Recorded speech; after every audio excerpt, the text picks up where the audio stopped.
Yeah, okay. When you get to Neptune, Neptune is the planet of romance and idealism.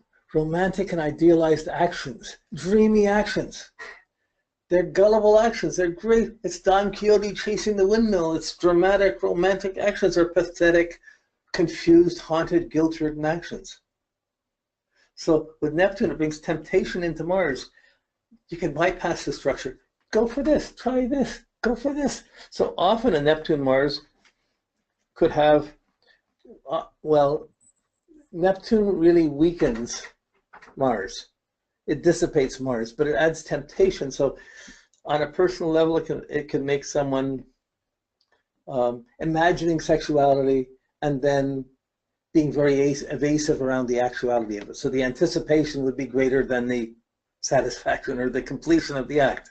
So someone might do things, but we have trouble finishing things or have trouble completing things, or they may get involved in questionable scenarios. They could easily be tempted to be around bad people, or not even bad people, can be around very self-righteous people and be really pumped up, messianic-like. A lot of times the Mars-Neptune can work out by having when sexual relations go beyond cultural or religious limits, across cultural and religious limitations. See, across cultural relations, it can be a great love, but it's not going to get the support. It's going to be more difficult to do things, and there'll always be people minding your business, what's right, what's wrong, and there'll be a sense of guilt whenever you do anything wrong. So if you have Neptune Mars and someone blames you, you're either going to sink into the guilt or you're going to get mad because someone's blaming you and you're trying so hard to fix something. So many people with the Mars-Neptune stress factors have to find a place to be dedicated. Unfortunately, they often get dedicated to questionable scenarios. So when they find a worthy scenario that's really helping people or doing something good, this Mars-Neptune can come out as a very strong social conscience that can be very helpful. But even when there's a big social problem and you're helping with it, there's the frustration that you can never help at all. You can never do enough. Or you could be convincing yourself to do kind of extremes. It should be like this without seeing the Saturn. So Neptune is confusing, idealizing. It can pump one up incredibly till you believe in yourself. You add a little alcohol or drugs, it's incredible. Sure, I can drive, no problem. You know, like it extends those temptations. But often, what you can't see the limits of what you can do or not do. So you try and reach out for things that aren't in your best interest. It tends to distort the understanding, the discipline, and pulls you up. Every now and then, getting beyond your limits is a nice thing. It's an adventurous thing. But you get an escape weekend or something like that. That's great. But then you have to pay for it. You have to come back and take care of the other things again. It's hard to escape completely. And when you're interacting with people, there's mixed signals. So you can be one person can be bullying and aggressively controlling because they believe they have to control everyone because they'll be lost if they don't control it. They can be smothering someone, or they can be always feeling smothered, or what, like it's a codependent. Neptune is like a codependency comes onto the Mars, not a blessing. It's a confusion, and it's the person who has that will just they'll know they're not going to buy into the regular system as much as other people. They're going to feel, I can't do that, I don't fit in here. They can be very evasive. Even with sexuality, Mars-Neptune weakens it to make it almost incredible anticipation and then very little follow through. So it can be premature, or it can be it can mess up the timing of one's ability to perform sexually, physically, work-wise.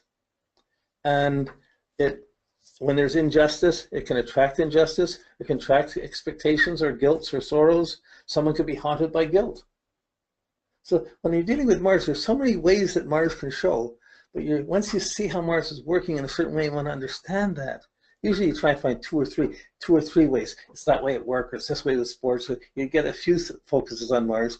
Then you see, if you're interested, you see how it's unstable, or you see how it's distorted or dramatic or guilt-ridden or fanatical or gullible. So it will be difficult to keep one's physical body in shape. Normally you would be inclined to have weaker muscle tone from the Neptune to Mars.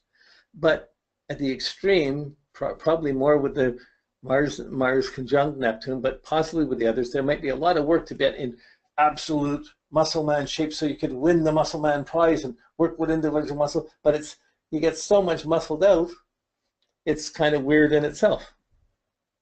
So misguided, idealistic, gullible expectations come in from Neptune. Temptations come in from with Mars. Hey, go for this, follow this show, watch this TV show, go here, buy this, go this. Our whole society is based on tempting offers to do things, to buy things, but also to do things. And we buy into it, and it's going to cost us money. How much can we live up to what we desire to do? So these are the dreamers that they're looking for the great experience or the great dream, or they're feeling that they'll never get it. But it's not sure. It depends how it spins off to Mercury, Moon, Venus, the inner planets. But in terms of outer action, if you're just looking at it, the Neptune causes this confusion or distortion or weakness to the Mars. It can make it more fanatical at its extreme violence, or it can make it more pathetic or weak or guilt-ridden or sad. And yet, either way, if you do things because you're sad, it's going to affect the choices you make. You have to fight to fix something that's wrong. That would be a good use of Neptune. But if you align with wrong people to do it, the end doesn't justify the means. That's Jupiter to Saturn. End doesn't justify any means. You have to do the right things to get there and do it properly, and it's yours. If you go to the Uranus, you go to the extremes, there's usually a cost because you get the extreme, but doesn't integrate back into normal society, into practical realms. So we all have extremes. We'll all have some Neptune-Mars experiences at various times in our life. They'll come around. There's always a relationship. They're problematic at certain times. And so we'll still get these lessons. So that's why it's always there, the temptations. But if someone has that, it's more predominant and it's more primary, these stress factors. So how to be aggressive and kind at the same time? There's a Mars-Neptune puzzle. But Neptune tends to dissolve borders, and Mars gets in trouble without having the guidance of what borders are proper. Discipline is the best use of Mars. A strong, aggressive person who got in a gang they usually solve things by playing sports. If they're not in sports, then they might join a gang. But if they have that aggression, sometimes joining the army and being in the military discipline makes them go up, get respect, and they learn how to work within it. Or even within the gang itself. Okay, when you get to Pluto, Pluto brings the confrontation to Mars. It makes it harsh and strong, more powerful, more obsessive, more absolute. It's what's true, what's not true. When it's coming to Mars, there's often violence associated with it. Like someone's fighting against me, or I'm pushing too hard, or someone's pushing me too hard. It can make for a greatness in someone who controls their energy incredibly to get something done. But being close to them will still be severe, because they're not going to unwind that easily. So people with Pluto, Mars, they're over-controlled in their energy, but not necessarily. They can be disciplined, which is Saturn if Saturn's in there, but it's more how to get the discipline to justify the control that you need. But if you're over-controlled, not disciplined, not wise, you can hurt people or be hurt by people. And it's not fair, and there's just a battle. Who's strong, who's not, what can you do, what can't you do? I met someone with a really strong Mars-Pluto aspect, and they were born handicapped or challenged, and they couldn't move, but they struggled to fight and move and went through numerous operations to get a little bit more ability to fight for a little more inches, to do things, but still got a life from doing things, still was able to get up and walk a little bit with help, with walkers or something, rather than just be in the chair. So there's always, if you're alive, there's always energy battles of what you can do. But the Pluto, you can run across people controlling you, or you can be controlling. There's power struggles that affect the Mars. So it's great for a warrior, for an athlete, for someone that's fighting and using that. That can be really useful.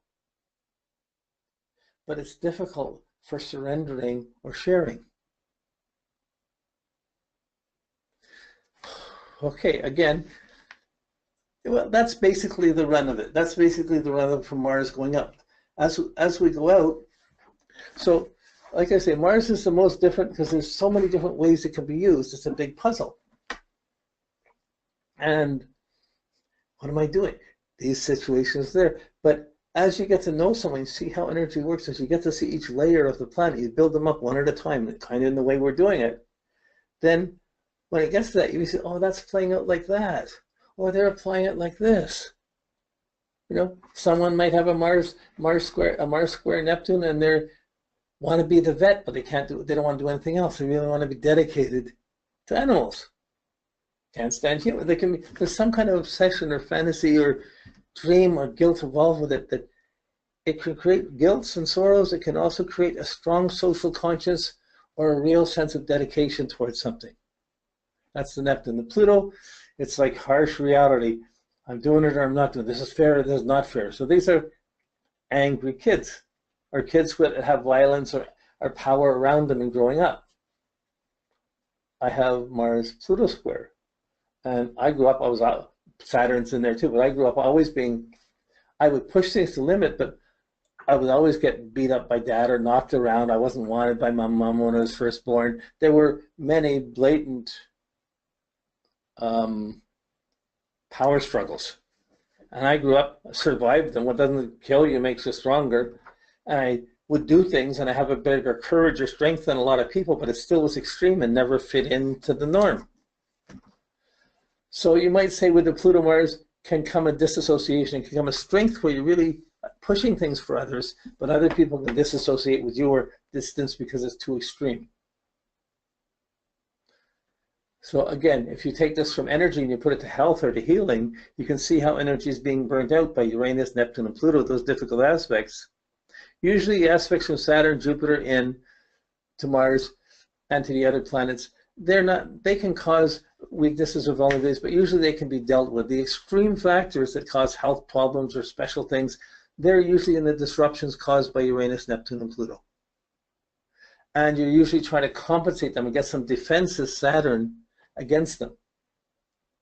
So in a sports team, it's great to have a great solo person that's better than anybody, but unless they have a team spirit, the team's going to be against them, and they won't win with just the one person. The whole team has to work together to make it go. Same with families. Okay, it's just when we get to families, we have mothers and fathers doing things, a guy and a girl doing things, they don't necessarily have good understandings or proper sense of restraint, and we grew up picking up the starting point, and all these things are in play. So really inside the extreme aspects, the outer planet aspects to the moon, really you see it in personal attitudes and personal behavior. Inward stuff, choices, thinking, habits. But when you get to Mars, it's how you're using the energy, how you're putting energy on what you're doing and what you're running into, and why you would do things and not do things. Then you see the Jupiter, then you see Saturn, then you see the extreme energies coming down to it. We have them all. All our planets are related. They all interrelate to each other. They just don't get to extremes. Like somebody with an extreme, that's normal extreme for them, and it's not for everyone else. So it's an alert. If you're working psychologically or behaviorally with someone, you're trying to help an athlete get better or not better, you can see the vulnerabilities instantly they have to fight against and overcome, and means to try and direct it.